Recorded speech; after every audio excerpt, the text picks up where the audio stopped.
Good morning, everybody. Welcome in to the Steven Singer Studios. My name's Marc Farzy. Thanks for coming along for the ride here on a Football Friday with the Birds kicking off on Sunday in Atlanta against the Falcons. I'm so unbelievably excited. I'm beside myself with excitement, as a matter of fact, for this Eagles season. And I have maintained a pretty steady, pretty steady attitude approaching this season. It all rides on Jalen Hurts. I said from the minute they moved on from Carson Wentz, it all comes down to Jalen Hurts. Even more so than Nick Sirianni, even more so than what Jonathan Gannon is going to do with this defense, even more so than even the wide receivers and what they do, even more so than the offensive line. It all comes down to Jalen Hurts. You know why? Because if you can find yourself a hell of a quarterback, if you can find yourself a really, really good quarterback, you know what you find yourself? Deodorant. To cover up all the other stank that could be on a football team, one great quarterback can solve all that. And we don't know what we have in Jalen Hurts. I don't know if he's going to go out there and be great. I don't know if he's going to go out there and be terrible. But here's what I'm confident in saying. Jalen Hurts right now, to me, is a middle-of-the-pack at worst starting quarterback in the NFL. I told you yesterday about Doug Peterson, about when he came to Philadelphia when Andy Reid brought him in, and he said, if you lined up every starter, backup, third-string quarterback, you'd put Doug Peterson right in the middle. I'm not saying that. I am saying, because somebody hit me up on that on social media, what I am saying is that if you were to look at this season and all the 32 starting quarterbacks, Jalen Hurts would be right there in the middle. Amongst the starters, at worst, that's where he's at right now, and he has the ability to play himself into the top 10 even, if he can perform with these wide receivers, these tight ends, and these running backs. And, yes, of course, the offensive line stays healthy. But if Jalen Hurts can go out there in a full offseason and show you just how good he can be, then guess what? You're going to see somebody that we were begging Carson Wentz to be last year. And quite frankly, we saw Carson Wentz be in the second half of the season a year prior to that when he played at an incredible level to get this team into the playoffs. And then they lost to Miami, and then rallied after that. But they got into the playoffs, and he played about a quarter, and then he was out, and we all know what happened to Jadeveon Clowney and all that. But I'm looking at Jalen Hurts, and I'm saying, hey, man, how great can you be? Can you be better than what the Eagles had last year in Carson Wentz? I think you can. I'll but guarantee that. I'll go ahead and guarantee that for you. Can you look at a guy like Jalen Hurts and say, can you be a top 10 quarterback? Yeah, go out there and do it. Prove it to us. And can you go out there and be better than whatever the Eagles could be getting back at the end of this season to fast forward 17 weeks? Can you be better than the 3 first-round draft picks potentially? Can you be better than the free agent class? Can you be better than the draft in itself? Be better than all of that, and we're going to have ourselves a special quarterback. I think Jalen Hurts has it in him to be special. Just a matter about going out there and proving it, and we'll see if that actually starts Sunday against the Falcons in Atlanta. I couldn't be more excited for that. Hey, the Phillies blew a game. That was fun. Yeah, that was fun. Flipping back and forth between the Cowboys losing. So our hopes for the Cowboys being 0-17, still alive. But flipping back and forth from the Cowboys to the Phillies, I just had a bad feeling, really bad feeling in this game. Ranger Suarez goes out there, pitches one hell of an inning, one hell of a game again. Good for Ranger Suarez. Bryce Harper, 30th home run of the season. Good to see you again. You're playing at an incredible level. And then, the Phillies go out there in the 7th inning, 8th inning, I want to say. And again, I'm trying to flip back and forth and keep track of everything. And I see Odubel Herrera. Just kind of Odubel it. You know what I'm saying? And he slides into third base. And I don't like my daughter's 2, and she just took like a gymnastics class, and they're trying to teach her how to like do like a somersault or something. My 2-year-old was more graceful than Odubel Herrera sliding into third base. 2-year-old who just put on her first leotard, going to a gymnastics class, was more graceful than Odubel Herrera, professional athlete, professional baseball player, sliding into third base in a crucial point in the game.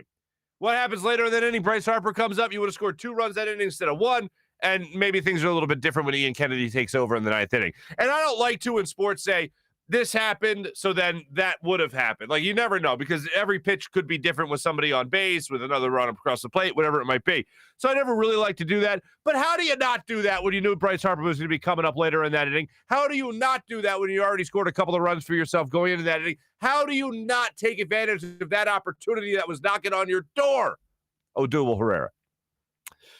So, yeah, we got Phillies conversation to get to today, so that's a great time. Oh, yeah, those pesky Braves won in 10 innings over the Nationals, so now the Phillies 3.5 games out of first place in the NL East. Good times. So we'll get a little bit more into that later. We'll get more into the Eagles later, and then later in the program, and I'm going to flash this up one more time for the good people of Philadelphia, the good people watching this fine program. Here's what you got. We're going to talk to a couple of people from protectingourparks.com. protectingourparks.com, also known as POP. They got an event going on October 16th. It's the police versus the YMCA in Northeast Philadelphia. That you see the address right there, 11088 Knights Road in Northeast Philadelphia. Protectingourparks.com. They're putting on a basketball game. They need people to play in this game. They need people to have fun in this game. They need people to also work. And now a friend of mine through the business, Marc Gallagher, you might know him as Karate Marc of sports radio fame in Philadelphia. He hit me up and said, look, we're just looking to get the word out. Me and my buddy Tony Benson, who's the CEO of protectingourparks.com, and he said, can you just help us get the word out? I said, are you kidding me? I grew up at a YMCA. In Doylestown, me and my buddies always went to the YMCA to play basketball. We played a lot of basketball at the YMCA. Actually, if I haven't mentioned this on this show before, Tom Moore of Doylestown Intelligencer fame, who has been on the show a couple of times, he played at the Doylestown YMCA, and that's where I first met Tom Moore. And let me tell you, Tom Moore, tell you right now, Tom Moore, great baseline jumper. Great baseline jumper. Consistent, 10, 15 foot from the basket. That man's knocking it down. You don't leave him open. But I grew up playing basketball at a lot of YMCAs, and I'm telling you right now, if I can do something to help out, I'm doing it to help out. And Marc hit me up, and if he's into it, I'm into it. So Karate Marc reached out to me and said, can you help us out with this? And be my pleasure. So at the end of the show, actually, it's the second to last thing we're going to do at the end of the show here, is tell you a little bit more information. I talked to these guys for about 10 minutes, and we have an interview for you, and they're just great guys. And if you can help out in any way, shape, or form, they have a PayPal account set up that I'm going to be tweeting out later. So make sure you just you check it out. But we'll get to that interview. Derrick Gunn is our guest today. Gunner is going to be joining us to talk all things Philadelphia Eagles, as well as the Eagles post-game show.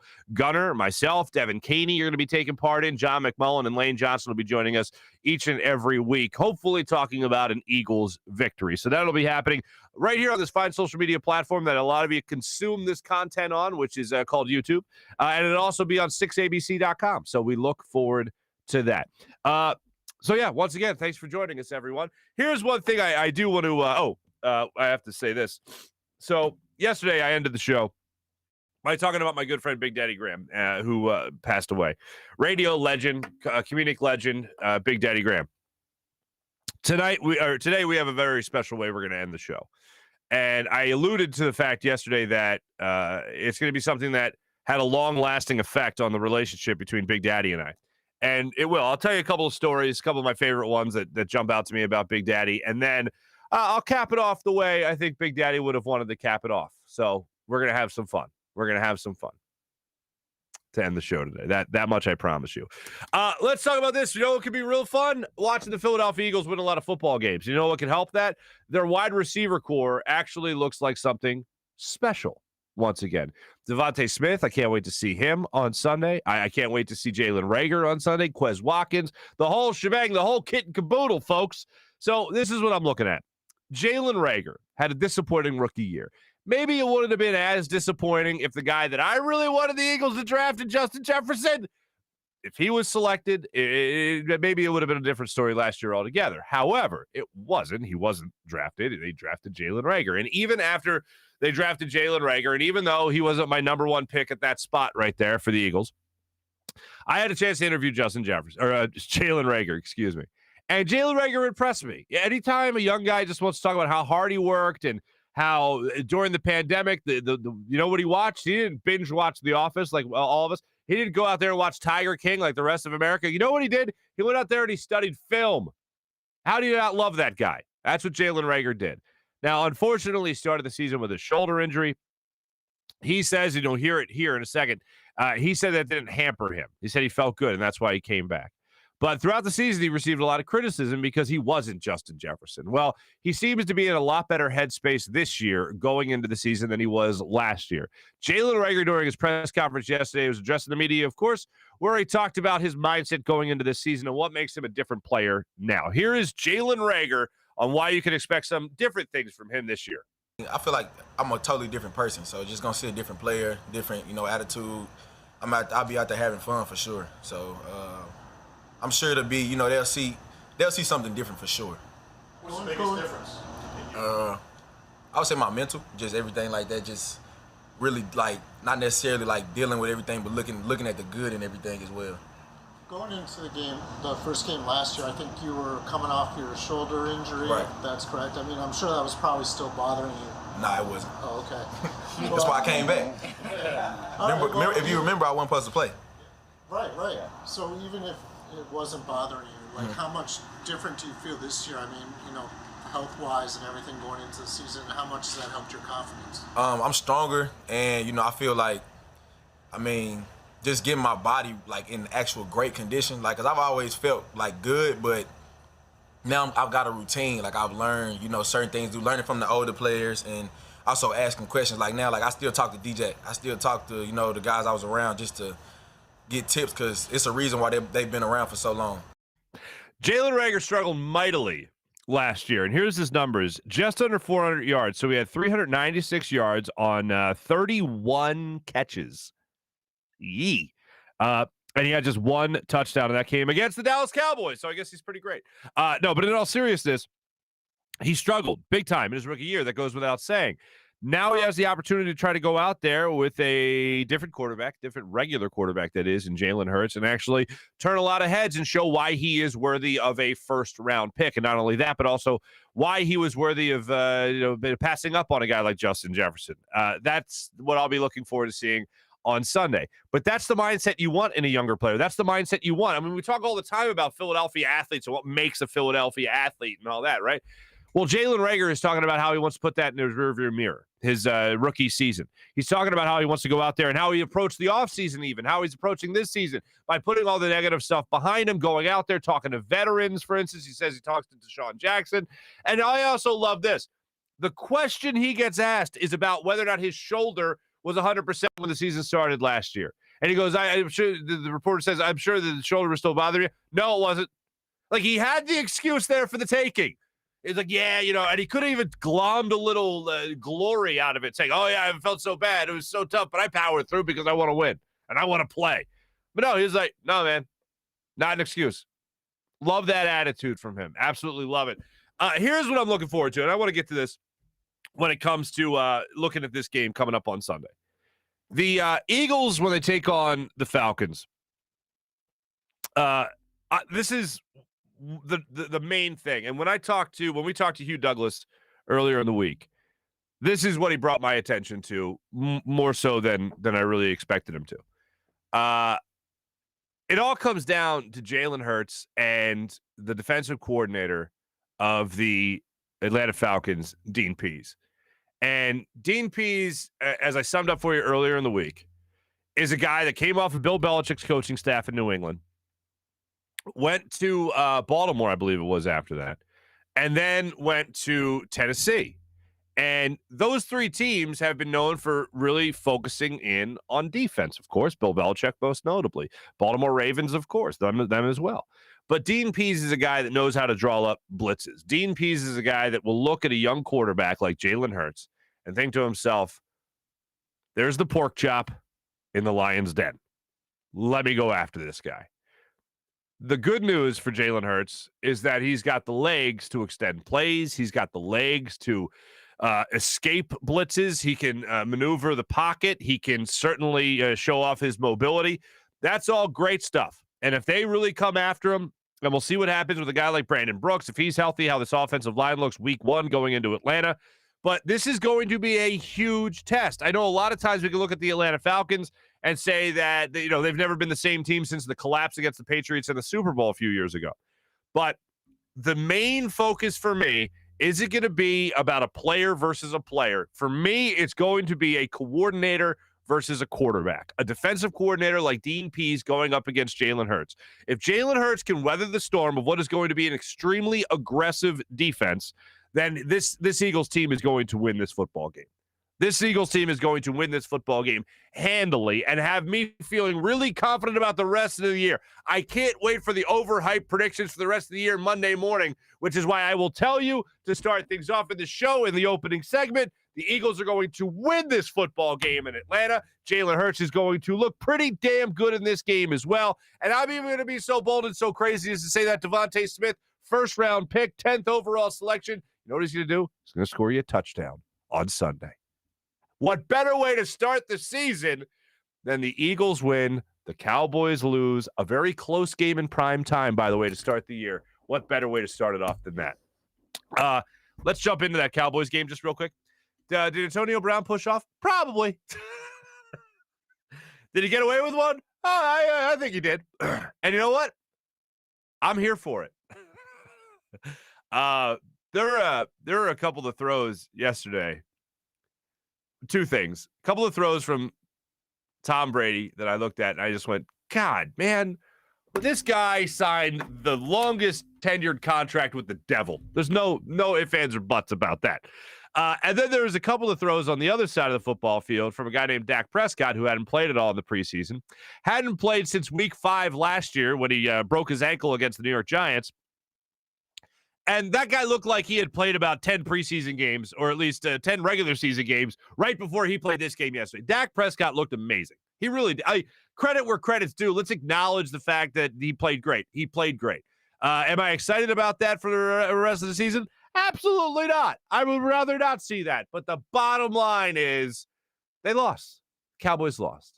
Cowboys forced a lot of turnovers. Excuse me. Cowboys had a lot of opportunities to take control of this football game, and unfortunately for them, they did not take advantage of this. They didn't take advantage of those opportunities, and they still lost the football game. Because one thing you can't do, you can't let Tom Brady have the ball in his hands with what was left on the clock. A minute 20 when he got the ball back after they kicked the field goal.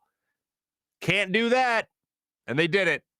Tom Brady won the game. Even by just taking, I don't know how many throws there were, 4 or 5 throws at the very end of the last possession for the Buccaneers. The Cowboys got the ball back, tried a little trick play. It didn't work. But that was like 5 plays Tom Brady was just throwing the ball out of bounds to kill time, I guess. Didn't make much sense to me, but that's if it was there, they took it. If it wasn't, they didn't take it, and it wasn't there. And it was about 4 or 5 consecutive throws at the end of that game that they just didn't take. And then they ended up getting the game-winning field goal. But you can't give Tom Brady that much time on the clock, as most of us know, unless you're going to have Brandon Graham come up with a strip sack, folks. That's how it works. But Cowboys 0-1. Eagles will be 1-0 after Sunday. Look forward to seeing that. For a little bit more analysis, we're going to turn to our friend Derrick Gunn, and he's going to break it down for us a little bit further. But before we do that, I want to tell you about my good friend Steven Singer of Steven Singer Jewelers. Ladies and gentlemen, looking to get engaged? Trust my friend Steven Singer of Steven Singer Jewelers every time. Steven, you know what he's got going on? The perfect price every single day.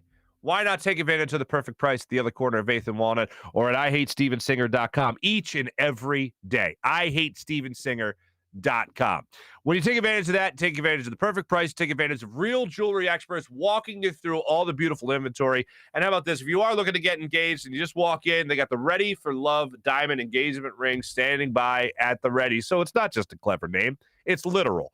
Ready for Love diamond engagement ring standing right there. You open them up, boom, look at them. Oh, you like that one? Take it out. You're good to go.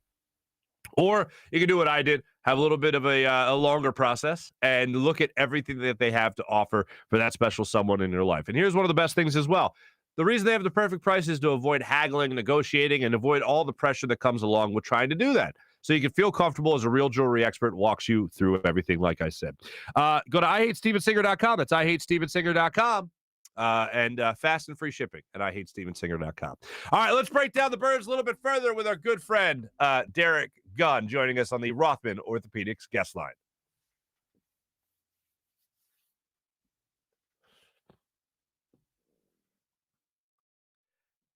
And joining us right now on the Rothman Orthopaedics guest line, my friend, and I am just so thrilled once again to just reiterate my partner, along with Devin Caney, along with John McMullen, along with Lane Johnson, who's going to be joining the show as well. Keep your fingers crossed. Just right, just a couple of times you'll be like, I don't feel like it. No, but from the live post game show with Derrick, Gunn, yours truly, and Devin Caney, you can catch it on YouTube. You can catch it on 6abc.com after every Eagles game. My good friend Derrick Gunn. What's up, Gunner? Mark Z, what's up, baby? First off, the bookshelf. Have you read all those books behind you? Man, I haven't read one of these, but wait. There's some Dr. Seuss books here. I know I've read those. I have about 12. Most of these are my wife's now books and stuff for her job and stuff that she. I have a few sports novels that I've collected through the years.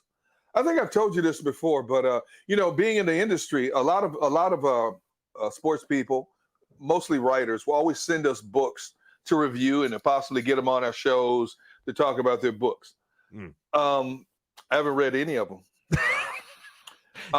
Just to give you an idea of how bad I am, the last book I ever bought, sports book I ever bought, was Howard Cosell's I Never Played the Game. That book came out back in the early 1980s. God, yeah. I'm still in chapter 1. and that is not an exaggeration. Dude, I can't sit and read a novel. I have friends who, a mutual friend of ours, Greg Murphy. Oh, sure, yeah. Greg Murphy has told me he could read 2 or 3 novels in a day. I can't read a novel in 30 plus years. I don't know how people do it. A lot of people love to read novels. I don't think I've ever read a novel.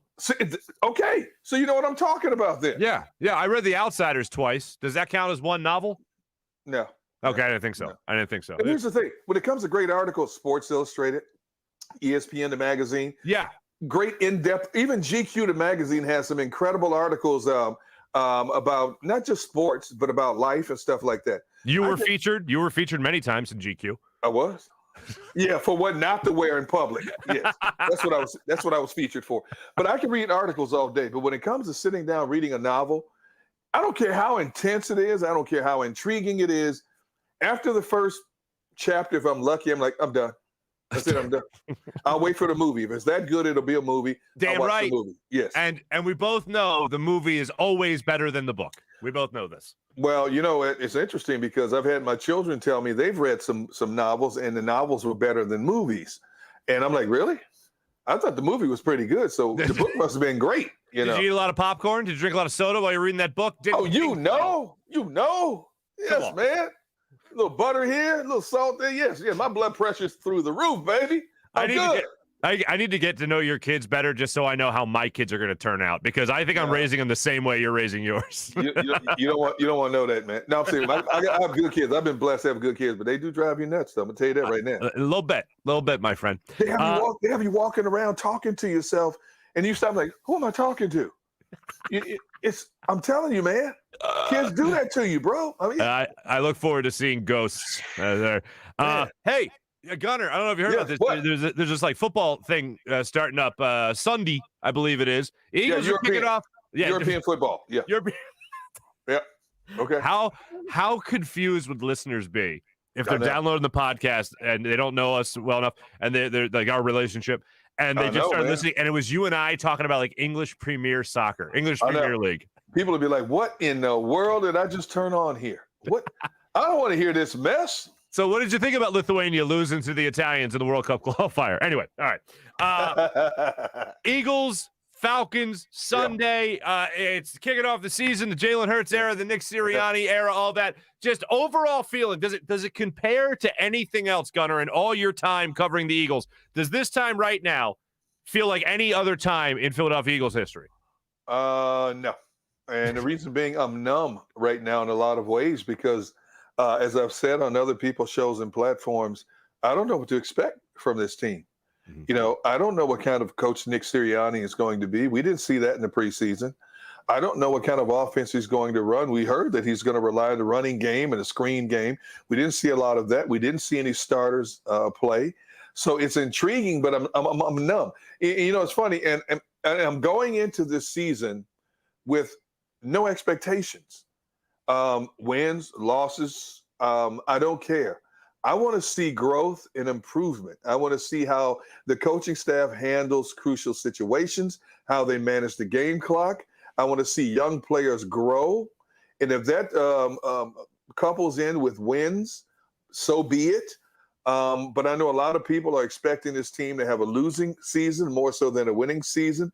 I don't know what kind of season I'm expecting them to have. I do know they have one heck of a schedule in front of them. They have some heavyweight competition, and their division is going to be stouter than it was a season ago. So a lot of teams in transition, a lot of teams improving. Eagles got younger to get better. Jeffrey Lurie has told us this is a transitional year. So I'm waiting to see what that entails, because I think this is what he's saying is this is going to be a big evaluating year for them in terms of looking at a lot of young talent, because they have potentially 3 first-round draft picks in 2022. And I think that will help them decide definitively whether it's 2 first-round picks and a high second-round pick or 3 first-round picks, what exactly they need to improve on for the next season. So each and every week, from Atlanta to San Francisco to Dallas to Kansas City to Tampa Bay to the divisional games, I just want to see improvement and growth. Mm-hmm. This is probably the least information we've ever had going into an Eagles season in recent memory. I mean, even you go back to Andy Reid, at least Andy Reid told you West Coast offense. You know, at least he told you that. You know, obviously Chip Kelly, we knew what Chip Kelly was going to be bringing to the table in the NFL from Oregon and all that. Doug Peterson, we're like, oh, the Andy Reid guy again, more or less, in terms of style offense. We got it. Absolutely. Nick Sirianni, who's this guy? What is this guy about? We know he's about competing, but yet in the preseason, we barely see any of the starters. We don't know what style of offense, 12 personnel, we're assuming we're going to see a lot of. He's talked about the screen game. This is at least the least information we've ever had going into an Eagles season.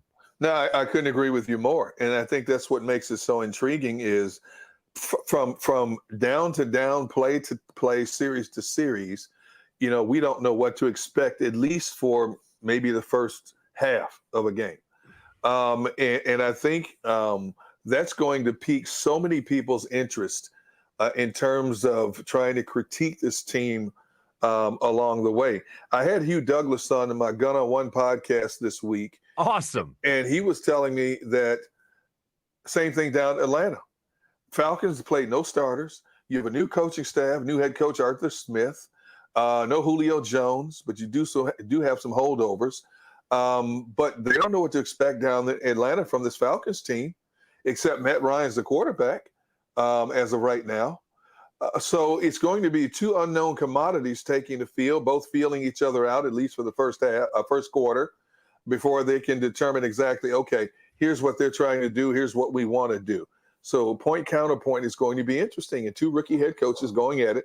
You know, the interesting thing is this is the first time an Eagles rookie head coach will go against another rookie head coach in a season opener since 1973.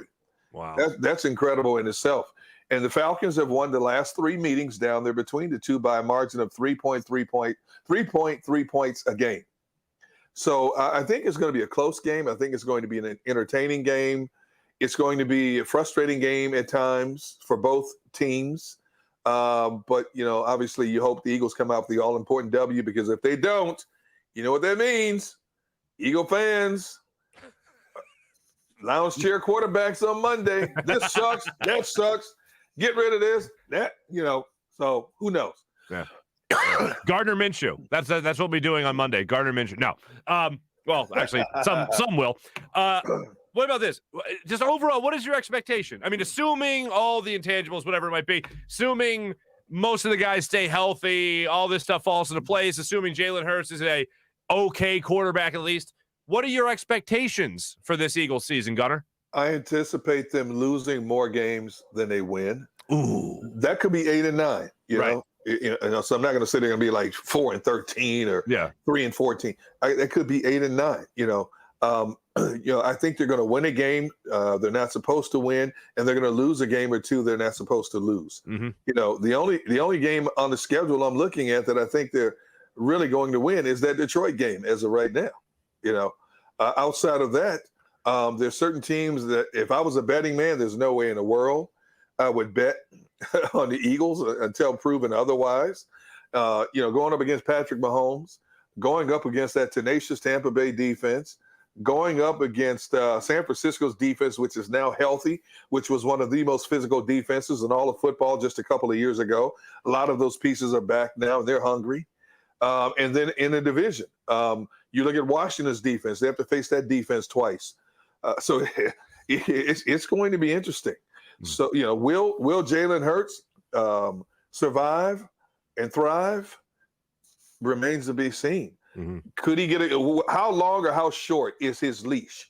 Hugh brought up a very interesting point. Hugh gave me something to think about, and I can't get this out of my mind. It keeps resonating in my mind. I can tell you, I've known Hugh Douglas you've known him a little bit longer than I am. Yeah, right. I have him on the show every week. Right. He's never given me anything to think about. No? Well, then think about this. Go for it. He kept reiterating, Gardner Minshew was not brought in here by accident. Yeah. Gardner Minshew has history with Nick Sirianni. Jalen Hurts, Sirianni inherited. Is Jalen Hurts Sirianni's guy? Don't know. They've said all the right things. Great leader, great student of the game, loves football. How many players have we heard mentioned in that breath, but don't turn out to be exactly what the coaching staffs or teammates need him to be? Right. I hope Jalen Hurts hits the ground running and does great things in 2021. But, the more Hugh said that, the more it just kept resonating in my mind over and over. That's an interesting thought, that Gardner Minshew, who I don't think is a franchise quarterback, I don't think is a regular starting quarterback in the National Football League, but he has had some interesting moments. And if you put him in the right system, he could flourish in the right system. And behind this Eagles offensive line, if they stay healthy, he could flourish in this offense, So that's going to be interesting to watch. I mean, this young man, Jalen Hurts, has had a lot of pressure hovering over him since back in May, when all these rumors started about the Eagles pursuing Deshaun Watson. Think about that. A young quarterback who's got 4 games of experience under his belt. He's trying to impress the new coaching staff to win the starting job. And he's got to hear this all summer about the Eagles trying to make a trade. What must be going through his mind in terms of, so they really don't believe in me? Is that what I'm hearing here? They don't believe in me? And then he's got to deal with a very rabid, passionate, knowledgeable, insightful fan base as well. That could be hot one minute, cold the next. You know how it is here. You're from here. You know how it goes. I get it. Yeah. Oh, yeah, I get it. That's a lot of pressure to put on the shoulders of a young man who's, 23, 24 years old? Yeah, 23. That's a lot of pressure. So let me ask, because you've encountered so many athletes, these types of athletes really amaze me. Yeah. I refer to them as whatever dudes. Okay. And they're not just dudes, but they're whatever dudes. It's like, hey, we're going to trade for Deshaun Watson. All this talk is out there. All the speculation is out there. What do you think about it? Whatever, dude. Whatever. It doesn't phase them. And it's not that they don't care. Right. It's just that they don't let it get to them. They're only worried about things that affect them directly, only controlling what they can control. And Jalen Hurts, to me, with how he's handled everything to this point, he seems to be a whatever dude type of guy. I agree, and I think he has to take that approach. I mean, he's going to do what he does to the best of his ability. It's either going to work or it's not going to work. And all you can say is, okay, I gave it my best shot. And if he spends more time looking over his shoulder, he's not going to be able to handle the task ahead of him to the best of his ability. So if I'm this young man, and, I think when we were 23, 24, well, we were both knuckleheads back then, but that's another story. Did we ever grow up? I haven't. My family still asks me, what is wrong with you? Like, I don't know. How am I supposed to know? I can't figure it out. Just accept me. Embrace me for who I am and what I am. That's all, Yeah, that works for about 2 minutes. Right.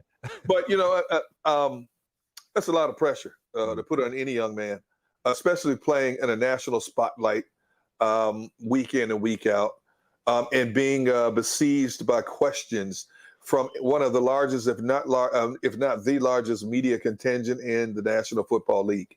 That's a lot to put on a young man's plate. But hopefully he's mature enough to handle. Everything I've heard about him is he's got unbelievable maturity and poise and confidence in himself. That's all you can have. It's the perfect ingredients going into what he's about to go into.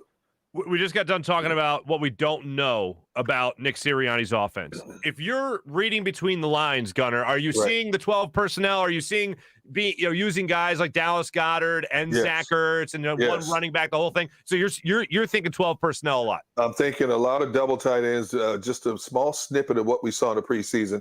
Jalen Hurts, he loved to dump down to his tight ends, and he's got two pretty good ones. If Zach Ertz can stay healthy, he's got two pretty good tight ends that he can throw the ball to. So I think the tight end, 12 personnel is going to be heavy in this offense. If what we're hearing is true, that he wants to run the football, that he wants to utilize the screen game, then yes, I think we're going to see a lot of 12 personnel. On that note, for the screen game, how concerned should I be that apparently Miles Sanders could catch nothing at practice after they were talking about using the screen game a lot this year? Well, we've seen Miles catch the ball out of the backfield the past couple of years, so I'm not worried about that. Okay. Miles is going to do what he's going to do. Boston Scott can catch the ball out of the backfield. I'm assuming Kenneth Gainwell can catch the ball out of the backfield. I thought that young man ran hard and played well in the preseason in the time he was in there. So I'm not really worried about these guys catching the ball out of the backfield. Good. What I'm worried about that backfield is you don't have a plow horse, a guy who's that big back who can churn out the tough 1 and 2 yards in a crucial situation. Boston Scott is a thicker back than the other two, but I don't consider him that plow horse like a Jordan Howard. Mm-hmm. And Jordan Howard is not here. So now you have 3 young backs. They're only carrying 3 backs on this roster and only 5 wide receivers on this roster, and they're young receivers. So it's a lot of question marks going into the season about this offense. Give me somebody under the radar you think will surprise you offensively and defensively. I would say offensively, I don't put him under the radar, but I think if they utilize him to the best of his ability, I think Quez Watkins could be a pleasant surprise in this offense for 2021. If they utilize him on the jet sweeps, utilize him on the quick slant passes, let him go. He's the fastest guy on the team. Let him go. Let him run a deep fly pattern every now and then to give the defense something else to think about. I think this kid could be a home run hitter within his offense. Love it. On the defensive side, wow, that's a tough one. The kid, what's his name out of Louisiana Tech? Monty, the D lineman. I can't think of his name right now. Milton Williams. Yeah, I think this kid is stout. I think he has the capability of getting significant push in the line of scrimmage to cause a lot of disruption. The fact that they like to rotate their D lineman, I think that helps in terms of keeping him fresh. Fletcher Cox and Javon Hargrave are going to play most of the snaps, but I think you can get him in there just enough to be a disruptive factor. And I like T.Y. McGill also. I like that kid. Mm-hmm. And I think those two have a chance of really being disruptive factors on their defense. Gunner, I don't know if you remember this. What's that? I was doing some cleaning. Wait, you cleaned? What? I was moving some stuff around. Okay. What is that? What the heck is that? Well, Gunfather, if you don't remember this from where we used to work, hold on. Yeah.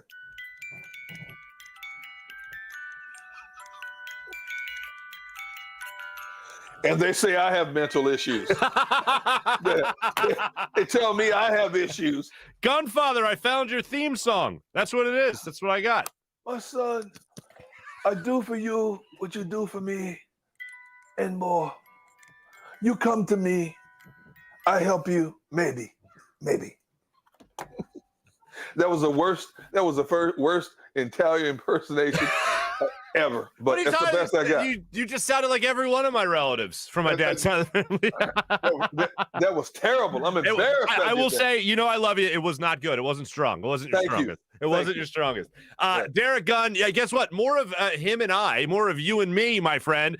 Live post-game show after the Eagles game coming up this Sunday, right after the game. Catch us on 6abc.com as well as this fine website, YouTube as well. And make sure you check out me, Devin Caney, and the great Gunfather Derrick Gunn, as well as John McMullen from the stadium and our friend Lane Johnson as well. Thanks to your amazing hookups, brother. Well, I try, but keep your fingers crossed. You know how football players are. They tell you one thing and they do something else.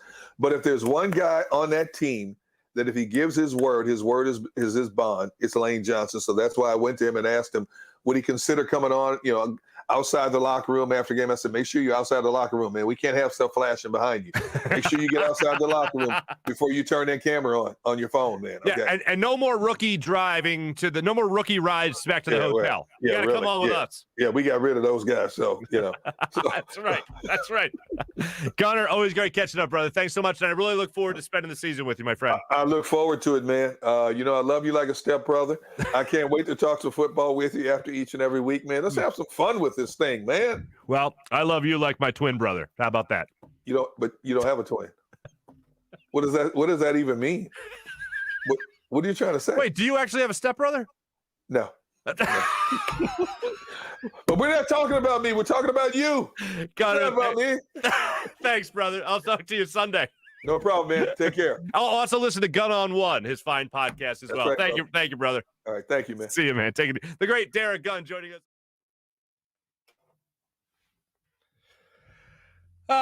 Derrick Gunn, ladies and gentlemen, joining us there on the Rothman Orthopaedics guest line. Always love catching up with D. Gunn. The man's the man. What more can I say? And enjoy the comments that were flying in while we were chatting it up with some Eagles football.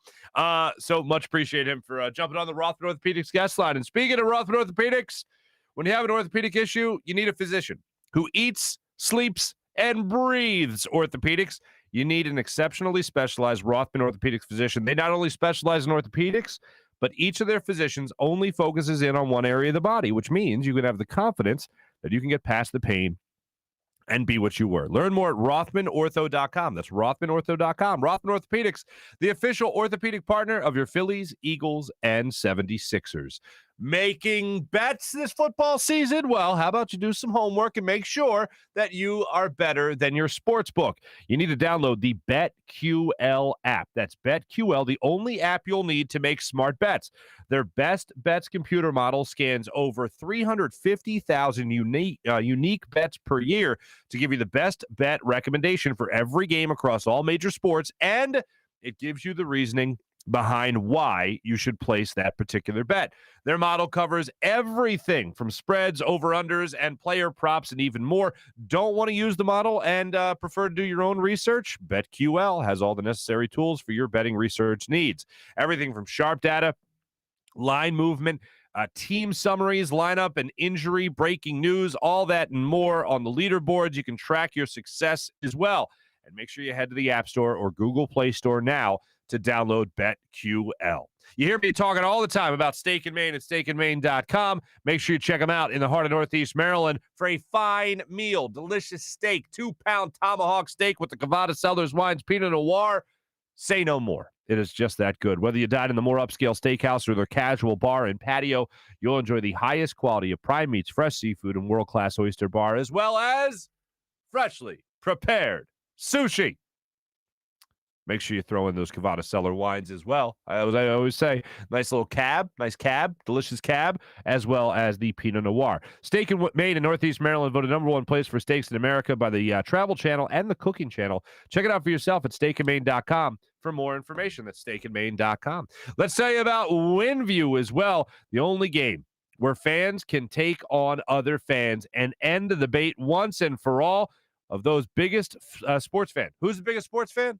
Tell you right now at WinView, you can have friends and family who think they know everything. Who doesn't have people like that in their lives? Well, make sure you put them up on WinView, a WinView contest. You can have them walk the walk and not just talk the talk. If you want to break up the monotony of family dinners and get-togethers, play a little WinView.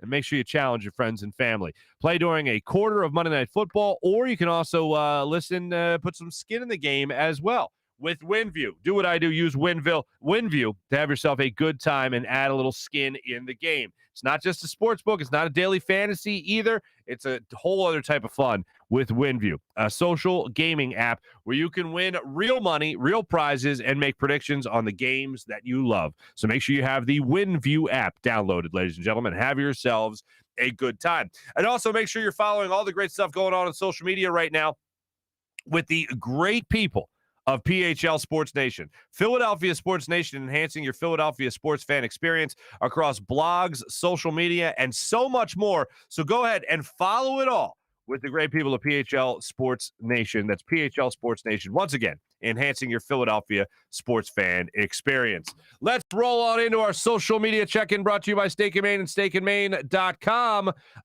Ladies and gentlemen, what do you have going on today? Broads. What's up, Broads? Broads just flexing for Gunner. I see them guns, Broads. Dan, I appreciate the kind words about Big Daddy. We're going to talk a little bit more about Big Daddy coming up in a second. April's checking in. Good morning, April. Benny. What's up, Benny? 5 across your lips. What's up? Good morning, Marc. Good morning to you. Oh, you called him Mr. F. Good morning, Mr. F. With some here's a teaser. There's a teaser for you. Well, you'll know what that means in a second. But how'd you read my mind, though? There are 5 across your lips. It's a Football Friday. Let's go. Fly, Eagles, fly. Farzy, let's get that fire montage. Ooh. Where can I should find that. If you want to see that, I could do that. Dak, what's up? Glad I went to sleep before the 9th inning. Yeah, that was bad. It was a bad inning. I will say this, though. If there is the rare occasion I turn the game off before I go to bed, the very rare occasion, I will say that I hate when I miss the blowouts. Or not blowouts. Blown leads, blown saves, whatever it might be. I hate when I miss those. Dante, Marc was a one-time Globetrotter. Dan is saying that. That is true. I was a one-time Globetrotter. I hope to be a 2-time Globetrotter. I signed a contract to play for the Harlem Globetrotters for 1 game. Whether or not that was a media invite or not, you know what? We don't need to get into. However, I was a one-time Globetrotter. That is so ex-professional athlete is how.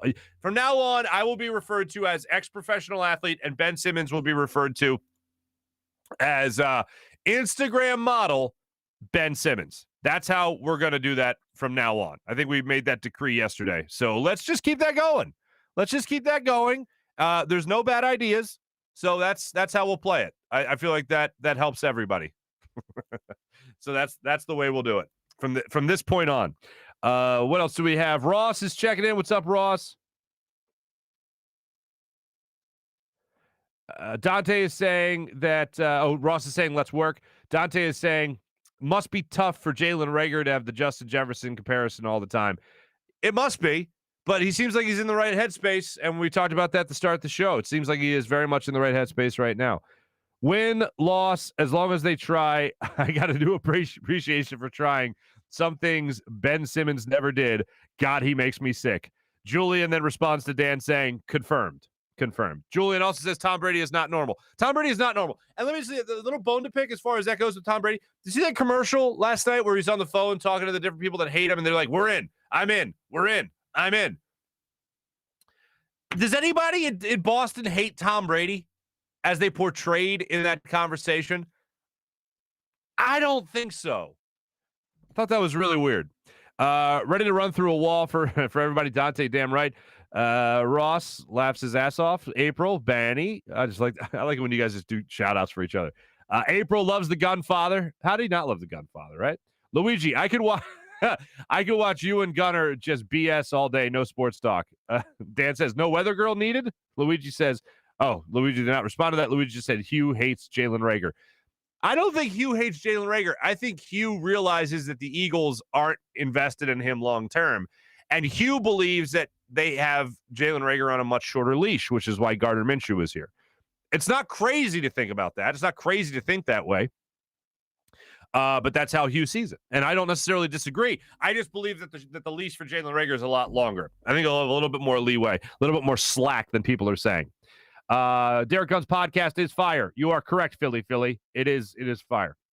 April, 5 o'clock somewhere. Steak and Maine, Philly podcast. I had Gunn on the show a couple times. Always great time.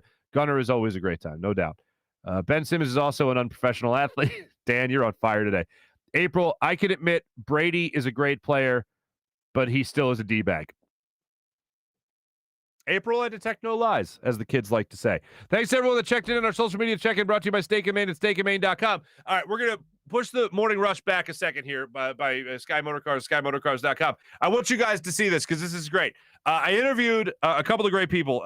Tony Benson, who is the CEO of this fine establishment, Protecting Our Parks. October 16th, they got a basketball game going up. Police versus the YMCA It's a basketball game going on in Northeast Philadelphia, YMCA, right on there, Knights Road, right in Northeast Philly, protectingourparks.com. Karate Marc, who you might know from sports radio fame, caller, tweeter, savant, some might say. He is awesome. Just a great guy. I've gotten to know him a little bit over the years. And he hit me up and he just said, hey, man, my buddy's putting together this organization. He's the CEO of this organization, and he'll tell you all about it. But if you can donate on my Twitter right now is a link. I just tweeted out a link where you could donate money. They're looking for people to refurbish a basketball court at the YMCA in Northeast Philadelphia. And they're looking for donations. They're trying to get to $5,000. Last I looked, they were at about a little over $1,200, maybe $1,300. If you can help in any way, please do. If you can volunteer your time, because they're looking for people to just actually put the work in. So anybody out there that is a landscaper, anybody out there that can do blacktop, anybody out there that wants to donate rims, hoops, all that stuff, make sure you sign up to help out and reach out to these great people, protectingourparks.com, and just tell them you heard about it on the Farzy show, and he'd love to help out. Without further ado, I asked CEO Tony Benson, who joined me yesterday, as well as Marc Gallagher, Karate Marc, to help this organization. I asked them to join the show. They came on with me yesterday, and here is that conversation where Tony starts it off just by talking about what exactly they're doing as an organization. Number one goal is to make parks and playgrounds more inclusive for individuals with special needs and autism. That's number one. But for this specific event here with the YMCA, we want to shine a light on the youth between 12 and 21 for a basketball event versus the 8th District police force, basically bridging the gap between the police and the community. There's a big discord there of miscommunication. So we want to definitely do that. And also shine a light on the female athletes. As you guys already know, a lot of times the females get overlooked. We helped build the Frank McCardle playground over off of Welsh Boulevard. It was very, very in bad shape there. A lot of glass there, broken, basketball backboards, holes in it and everything. Councilman Bobby Heenan came and worked with us. Home Circle Civic Association worked with us. Marc came out there. Mayor Kit came out there. It's and we nice. pulled our sleeves up, and we got busy with the community, and we made it happen. Everybody showed up, and we came from there. But there were no female athletes out there. So I was wondering, where are all the female basketball players, baseball players, and soccer players? We know they exist, but where are they? So some kids got together. They did some type of skit of the Ball Brothers, and they went viral on social media, on TikTok. 5 million views in less than 24 hours. So just that little bit of inspiration inspired the youth to do something great. So I was approached by the executive directors of the YMCA to help them redo their actual basketball court. And that's why we're here today. So and where is the basketball court? Where is it? Right on Knights Road in Northeast Philadelphia. Sure. At the YMCA. So we did a walkthrough, touched my heart. It was very inspiring. I volunteer every Monday as a young gentleman by the name of James Parfit. He's high functioning autistic, and he swims about 60-something laps in an hour. Okay. In an hour. But he goes there and, he wants to shoot the ball around too, but it's not in good enough condition. So we're here now trying to do that. And we want to put this event together, but kill a couple birds with one stone, no pun. So we want to put this event together, and that's why we're here today. All right, Marc, how can I be like you? How can I help? How can I volunteer? How can I get involved in all this? Well, anybody listening, we need to get this done ASAP. We're looking for, if any volunteers out there, any companies would like to donate their services that we need ASAP. We need a new blacktop. Is there anybody listening? You could provide a blacktop. We need ASAP 2 backboards. Anybody is willing to supply funds or 2 actual backboards. We do have a PayPal. You can hit us up on the PayPal. If Marc, you can show that link for us there. You could also find the PayPal very, very easy if you reach out to Tony's Twitter page. We need players. Do you have a sports team? Are we talking to any high school coaches right now? Are we talking to any 6th to 8th grade coaches right now? We need players. one of my jobs for today or for the day is on October 16th, we're going to have this police versus community basketball game. We want as many teams as possible. So one of my jobs is to put teams together. So do you have a team of 3? Do you have a team of 5? I'll match you up with another team of 3, with another team of 5. Any police officers out there?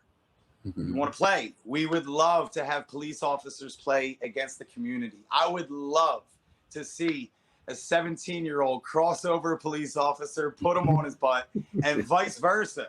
I'd love to see a nice 25, 30-year-old, 50-year-old police officer show off a kid and just have fun. And like Tony said, just bridge the gap. So I'm talking to anybody that wants to get involved. The very first thing we need is either cash, or if a company wants to come out and just drop a blacktop, you know you can get it done really quick. It's as big as a basketball court. You got your dimensions right there.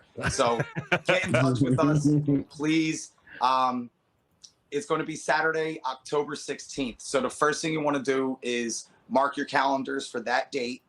It's going to be at the Y on Knights Road, 12 to 4. We're going to have food vendors, DJs, moon bounces. It's going to be a family event.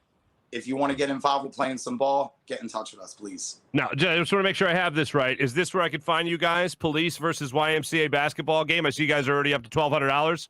That's where you can donate cash. We need up to 5,000 right there. We need to make that 12 and the 5,000 like stat. Do we have any painters out there that want to drop some lines on the court? Okay. You know, that's what we need right now immediately. Anybody wants to play, get in touch. I will tell you, I have been a part of trying to revitalize a park from years ago, and it is the ultimate, hey, who's bringing the ice to the party? Like, everyone forgets about the ice. Like, there's just little things you don't think about for the logistics of putting something like this together. There's so much. Tony, how else can we help? I mean, obviously donations, obviously labor, entertainment, whatever it might be. How else can we help put this event together? Spreading the word, just spreading the word, spreading the awareness, water, that kind of thing, getting a list to us. So if you want to play, definitely get a list to us. The email, protectingourparks@gmail.com. That's a great charity, and I appreciate those guys jumping on with me yesterday afternoon to talk about it. I'll show it to you guys one more time. So I just retweeted as well their account. I have the PayPal on my own personal Twitter page, and I retweeted on my own personal Twitter page. So if you guys can help out in any way, that would be greatly, greatly appreciated in any way, shape, or form. So if you can do that, that'd be fantastic. I do want to move in now to our morning rush, brought to you by Sky Motorcars and SkyMotorcars.com. First off, Ben Simmons and Charles Barkley and Shaquille O'Neal. Those two talking about the aforementioned Ben Simmons is one of my favorite things on the planet because I think they speak for a lot of fans here. Here's Charles Barkley on NBA TV, talking on TNT rather, talking about Ben Simmons and where he's at right now and his trade request. As a player, first thing I'm disappointed in Ben Simmons. When you give somebody $200 million to dribble a stupid basketball, and the only thing you ask them is be better as a player, and their first response is, I don't want to play here anymore. That disappoints me as a player. It disappoints me as a fan. They're not saying, hey, come over here and cut my grass. They're saying, Ben, we need you to learn how to shoot the basketball. I have G14 classification to say what I'm about to say. Okay. And so does Charles Barkley. Ben Simmons, you're not that good. Kind of what we were all thinking, kind of what we were all saying. And now you got those two veterans, those two Hall of Famers saying it as well. They've been hard on Ben Simmons and Joel Embiid throughout their careers. But you know why? Because they love them. Because they want them to be better. And they're not accepting the BS that they're getting. Well, Joel Embiid no longer the BS, but Ben Simmons the BS. I don't need that anymore. Nobody does. And quite frankly, you look at a guy like Shaquille O'Neal, and he said that Ben Simmons looks scared in the playoffs. And guess what? We all saw that as well. I love Allen Iverson. I hate the Dallas Cowboys. This will never not be weird to me that the Dallas Cowboys are Allen Iverson's favorite team for a couple of reasons. One, the obvious, Allen Iverson played here and should hate the Cowboys. Two, Allen Iverson's from Virginia. Technically, Washington should be his favorite football team. But however, it's the Cowboys. Look at this. I've loved y'all for 41 of my 46 years. Allen Iverson's not that far from 50. That makes me feel gross. Proud of y'all. We wouldn't be America's team if we weren't the greatest. People hate us because the world love us, except the small percentage that don't. More people hate the Cowboys than love the Cowboys. That will never not be weird to me. Allen Iverson doing that. Weird. Phillies lost. I mentioned that earlier. So that right there is your morning rush, brought to you by Sky Motorcars and SkyMotorcars.com. I told you guys that I was going to honor my friend Big Daddy Graham, and I just wanted to tell you a couple of quick stories about just first off, the guy, the talent that he was. I don't know anyone more creative, more talented than Big Daddy Graham. And Big Daddy Graham could take a snack segment that he did on the overnight. Now, for those that don't know, I was Big Daddy's producer for about a year and a half. And he was just a remarkably talented man. He could take that snack segment every single overnight and do 10 minutes of radio gold. I remember one time he had a banana for the snack, and he sang that song, I have no bananas today. And he just started, he did that for whatever, the entirety of the song, the entirety of the banana, and it was hilarious. It was just creative. It was fun. It was something that, like, if I tell you about it, you don't know him, you don't get it, but maybe you can imagine it in your mind. But to hear him do it was perfection. And I embarrassed him one time, and I didn't mean to do it, and he hates the story, but I had the good fortune of opening for Big Daddy and Joe Conklin with Two Funny Philly Guys a couple of different times. And each time I did it, I would always tell this story about Big Daddy, and he'd always come out and argue with me, and we'd go back and forth, and it was funny, whatever. But he got my parents tickets to see his comedy show at one of the comedy clubs he was performing at. And as a thank you, my parents said, hey, what can we get Big Daddy? What does he like to drink? And I said he loves Johnny Walker. And they got him a bottle of Johnny Walker, and whatever. It's just my parents. Somebody did a favor for them, so they did a favor for something nice for them. So anyway, I was in studio, and I was producing Glenn McDowell, and how it used to work was Glenn McDowell would do the late shift, and that would roll into the overnight, so there was a good amount of crossover there. So Big Daddy came in to do his shift, and he's in the other room doing his setup, and Glenn comes into the producer's studio to talk to me, and we're just, BSing before his final segment and his crossover. And he goes, and Glenn, I think, had just had knee surgery. And Glenn says, hey, you know what Big Daddy did? Big Daddy came over to my house to see me and see how I was doing, and he brought me this really nice bottle of Johnny Walker. How great is that? And I start laughing. I go, oh, that's funny. My parents just gave Big Daddy a bottle of Johnny Walker. And we joked that Big Daddy regifted. We didn't say that he regifted. We were joking with each other that, oh, Big Daddy, I wonder if he regifted, right? And that's it. It was just two of us. That was it. That was the end of it. So then Big Daddy comes in and do the crossover with Glenn live on the air.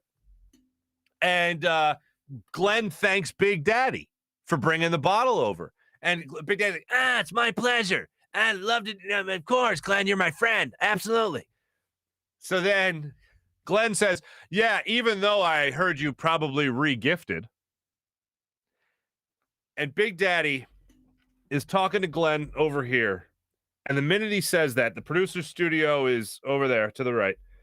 And the minute Glenn says it, Big Daddy turns to me with fire in his eyes.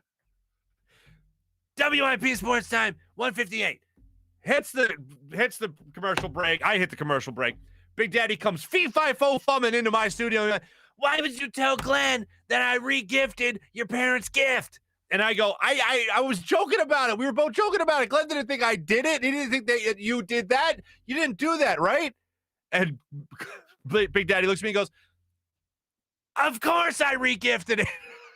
I'm not going out to buy a, whatever it was, $70 bottle of Johnny Walker, whatever the hell it was. And he runs back in the other studio, does his first segment, comes running back in my studio. I'm sorry. I didn't mean to yell. I'm sorry. I didn't mean to yell at you like that. I was uncalled for, and I apologize. I would love telling that story, because every single time I was on stage telling that story, Big Daddy would come running out. It never happened. I didn't know. I didn't regift. Everyone knows Big Daddy regifted. I remember this time Big Daddy actually said on the air that he could sing Frank Sinatra's Summer Wind better than anybody on the planet. That's an actual quote from Big Daddy Graham. I can sing Summer Wind better than anybody. I don't know how we came on the subject or whatever. And I grew up as a big Frank Sinatra fan. So anyway, I say to Big Daddy, au contraire, Big Daddy, as his producer, I believe I could sing Summer Wind better than you. And it was around Christmas time, which just made it even weirder. So he goes, you bring in a copy of Summer Wind, and we'll both sing it to karaoke, and we'll let the audience decide. So I go, yeah, of course, man, let's party. So the next day I bring it in, and he sings it, and he crushes it. He knocks it out of the park. He's really good.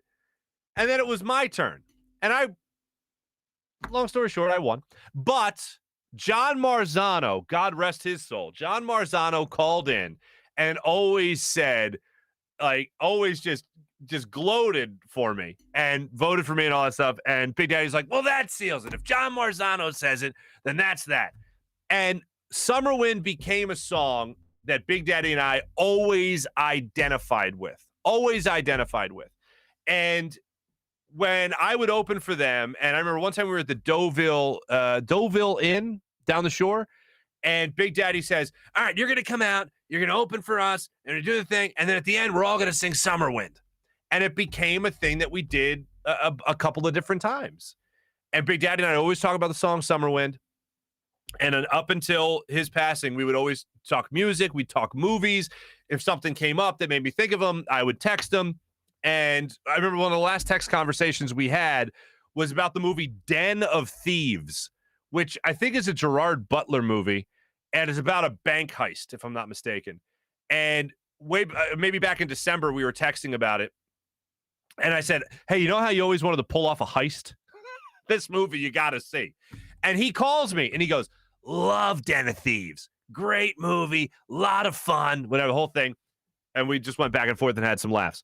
And then I most recently texted in May when he was going to the basketball game when his awesome daughter Ava was taken to the game. But it always came back to music. I'd always tell him how my daughter loves Louis Prima because Big Daddy always used to come into Louis Prima When You're Smiling. And my daughter loves Louis Prima. Whenever I play Louis Prima, she always dances and everything. It's great. But in honor of Big Daddy Graham, I wanted to do this. So Johnny Walker was his thing, right? And this ice cube has been melting for the entirety of the show. So in honor of Big Daddy, I really, guys, don't want you thinking I'm an alcoholic on this show. But this is a bottle of Johnny Walker. It's Johnny Walker Gold. And I think he used to drink Johnny Walker Blue, if I'm not mistaken. No! Oh, no! I'm not supposed to drink this. The cork just fell off. It just broke off like that. And oh, that's terrible. I was going to say, I was going to have this drink for Big Daddy.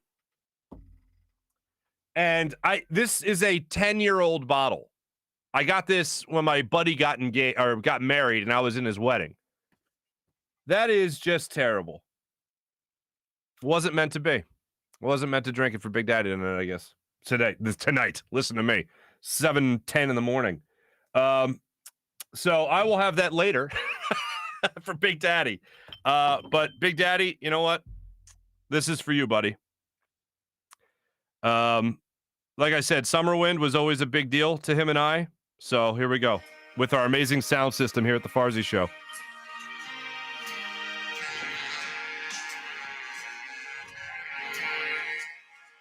The summer wind came blowing in from across the sea.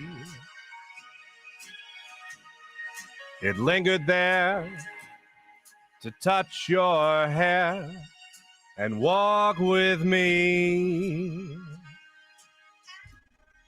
All summer long, we sang a song, and then we strolled that golden sand.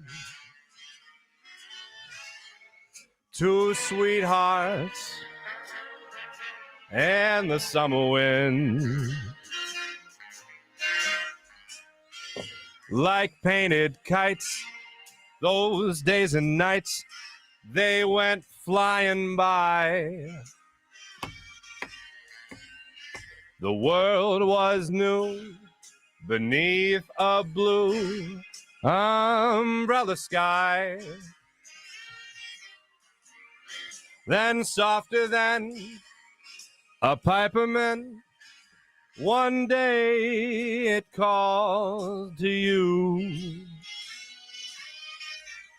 I lost you to the summer wind. The autumn wind and the winter wind, they have come and gone. And still the days, those lonely days, they go on and on. And guess who sighs his lullabies through nights that never end? My fickle friend, the summer wind. The summer wind. Warm summer wind. Big Daddy loved this note. The summer wind.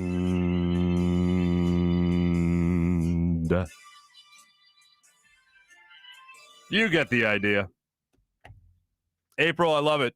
The cork broke because Big Daddy heard me tell the story again. You know what that is? That's that. That's absolutely that. And that is, how dare you keep on honoring me? Love the guy. Love all of you. Go Birds. Enjoy the hell out of your weekend, everybody. In the words of Frank Sinatra, I wish you everything you want in life for your friends and your family. Lots of hugging and kissing and sweet dreams. Have a great day, everybody. Have a great weekend. Go Birds. Jim Hyden produced the program. My name is Marc Farzy. It's a Buzz Sports and Entertainment production. Have a great weekend. Go Birds. See you guys.